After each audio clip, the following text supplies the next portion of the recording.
बाउमशाय। जिंदगी और मौत तो ऊपर वाले के हाथ में और हम तो सिर्फ कठपुतलियां हैं, लेकिन इंश्योरेंस लेना और सही इंश्योरेंस लेना तो हमारे हाथ में है ना। लेकिन जब भी इंश्योरेंस लेने जाओ लोग इतना कन्फ्यूजिया देते हैं कि पहले सोचो कि आप टर्म इंश्योरेंस लो तो अरे इतना सिंपल क्यों, थोड़ा सा उस पर डेट का तड़का मार दो, वो करो तो कहेंगे अरे केवल डेट क्यों, थोड़ी सी इक्विटी भी लगा दो ना इस पर। तो भाई अगर आप भी मेरी तरह कंफ्यूज्ड हैं तो बने रहिए हमारे साथ, क्योंकि इस वीडियो में हम समझेंगे कितने तरीके के इंश्योरेंस होते हैं और फिर सोच के समझ के फैसला तो आपको ही लेना है। बात पते की के इस सेगमेंट में सबसे पहले सबसे सिंपल लाइफ इंश्योरेंस का जो टर्म इंश्योरेंस होता है। टर्म इंश्योरेंस बहुत सिंपल है। उसमें क्या होता है, आप अपनी इंश्योरेंस कंपनी के साथ एक उम्र तक का इंश्योरेंस अपना करवाते हैं। जितनी जल्दी आप ये इंश्योरेंस करवाएंगे उतना कम आपको प्रीमियम देना पड़ेगा और साथ में उतना ही फिक्स्ड प्रीमियम आप हमेशा देते रहेंगे। और खुदा न खास्ता अगर आपको कुछ हो जाता है, भाई हम तो ये उम्मीद रखते हैं कि आप बहुत लंबी आयु जिए, लेकिन फिर भी अगर आपको कुछ हो जाता है तो आपके जो परिवार वाले हैं उनको जो आपका सम इंश्योर्ड था आपके कुछ हो जाने पर वो दे दिया जाएगा।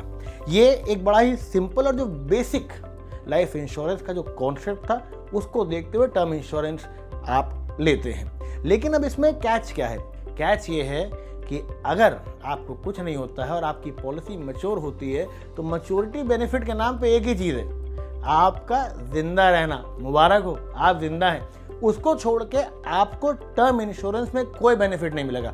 हाँ, अगर आपको टैक्स डिडक्शन चाहिए तो वो आपको टर्म इंश्योरेंस में मिल जाएगा। वो आप जो प्रीमियम है वो आप टैक्स में बचा सकते हैं, पर उसको छोड़ के ये एक बड़ा simple form of term insurance है। एक बहुत ज़रूरी चीज़ टर्म इंश्योरेंस में होती है राइडर्स। ये राइडर्स क्या होते हैं, भाई जितना आपका प्रीमियम है उसको आप हल्का सा थोड़ा सा और बढ़ाते हैं तो आपको एडिशनल सिचुएशंस में बेनिफिट्स मिलते हैं। जैसे कि एक बहुत बड़ा राइडर है एक्सीडेंटल डेथ, यानी कि अगर आपकी एक्सीडेंट से डेथ होती है तो अगर आपने वो राइडर ले रखा है तो आपको जितना सम इंश्योर्ड है उससे ज़्यादा उस राइडर की वजह से आपको और पैसा मिल सकता है। एक और चीज़ जो बहुत इंपॉर्टेंट है वो है एक्सीडेंटल डिसेबिलिटी बेनिफिट राइडर, यानी कि अगर आप पार्शली डिसेबल हो जाते हैं या फुली डिसेबल हो जाते हैं एक्सीडेंट से, तब भी आपको कुछ पैसा इस राइडर की वजह से मिलेगा। ऐसे बहुत छोटे छोटे राइडर्स आपको बहुत कम प्रीमियम्स में मिलते हैं, वो आप अपनी सिचुएशन को देख के ज़रूर अपने टर्म प्लान में ऐड करें।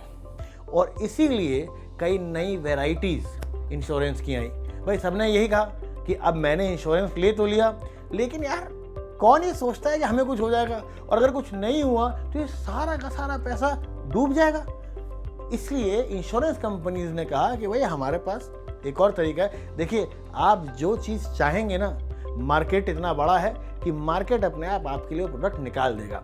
इसीलिए कंपनियों ने कहा कि आपको ही डर है ना कि आपको कोई मैच्योरिटी बेनिफिट नहीं है, तो एक काम करते हैं, जितना भी आप प्रीमियम दे रहे हैं उस प्रीमियम को हम रखेंगे नहीं अपने पास, उस प्रीमियम को हम अलग अलग डेट इंस्ट्रूमेंट्स में लगा देंगे और जब आपकी मैच्योरिटी आती है, आपको कुछ बीच में हो जाता है तो आपको डेथ बेनिफिट मिलेगा ही मिलेगा। लेकिन उसके बावजूद अगर आपकी मैच्योरिटी हो जाती है पॉलिसी की तो आपको वो अमाउंट तो मिलेगा ही मिलेगा, साथ में जो हमने डेट में आपका पैसा लगाया था उससे थोड़ा पैसा और बना है वो भी आपको दे दिया जाएगा। वो कितना होता है, करीब करीब 4 से 6% होता है। अब आप ये सोचेंगे कि यार अगर ये तो बढ़िया चीज़ है ना यार, तो फिर कोई टर्म इंश्योरेंस ले ही क्यों, ये तो अच्छी चीज़ है। भाई नहीं मरे तो पैसा मिल गया और अगर कुछ हो गया तो पैसा घर वालों को मिल गया। तो भैया देखिए, नो लंच इज फ्री।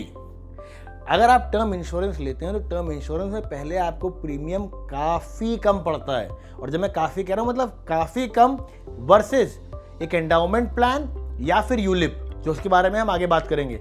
और मोस्ट इंपॉर्टेंटली, आप इंश्योरेंस ले क्यों रहे हैं? आप इंश्योरेंस इसलिए ले रहे हैं कि आपको अगर कुछ होता है तो आपके परिवार वालों को इनफ अमाउंट मिले उनकी ज़िंदगी सस्टेन करने के लिए। इसीलिए सम बेनिफिट होना बहुत ज़रूरी है, बड़ा, और वो आपको टर्म इंश्योरेंस में ही मिलता है, एंडाउमेंट प्लान्स में नहीं मिलता।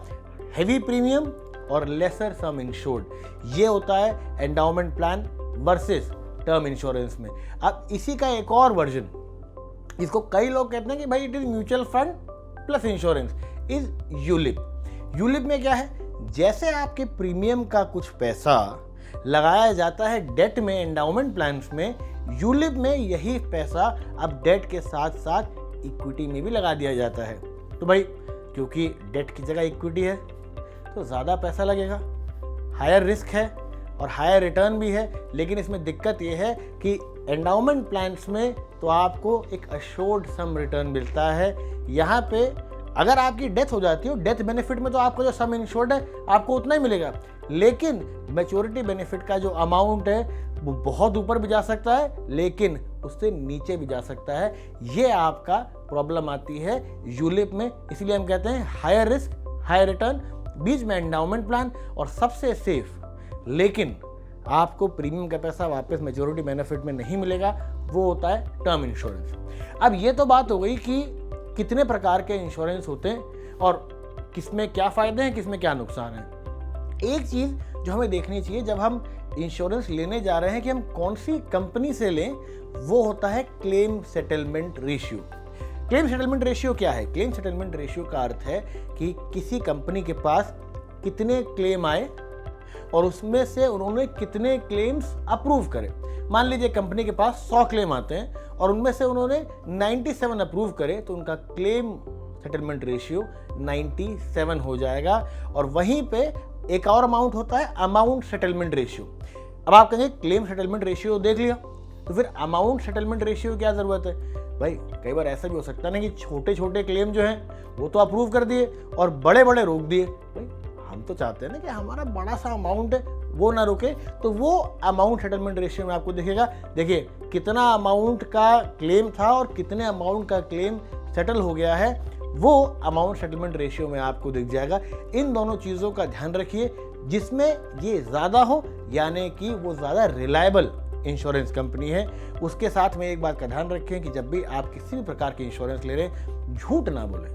अगर आप अपनी मेडिकल हिस्ट्री के बारे में कुछ झूठ बोलते हैं या किसी और डिटेल जो आपको बतानी चाहिए उनको नहीं बताते हैं, तो हो सकता है कि ये एक छोटी सी चीज़ ना आपको आगे आने वाले समय में बहुत महंगी पड़ सकती है।